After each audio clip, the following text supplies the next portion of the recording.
আমরা যখন বাজার থেকে ক্ষীরা কিনি তখন ক্ষীরাকে আমরা কি করি, নর্মালি আমরা ক্ষীরাকে কিনলে ক্ষীরার মুখ থেকে এই যে মুখের অংশটা অর্থাৎ এই যে বোটার অংশটা, এই অংশটাকে এভাবে কেটে আমরা কি করি, এটা তিতা অংশটা বের করি, তাই না?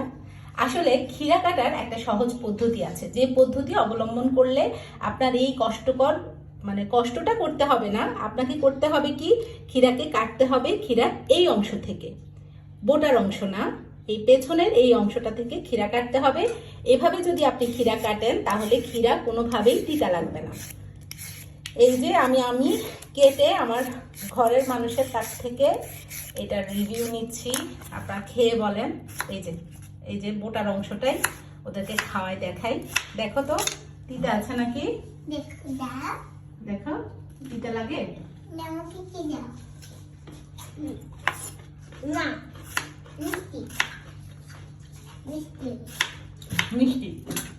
এখন থেকে ক্ষীরা কাটার সময় আর এরকম কষ্ট করে ক্ষীরাকে তিতা বের করতে হবে না। কি করতে হবে, এই পেছনের অংশটা থেকে এইভাবে ক্ষীরাকে কেটে নিতে হবে, ব্যাস।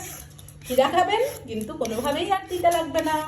ভালো থাকবেন সবাই, আল্লাহ হাফেজ।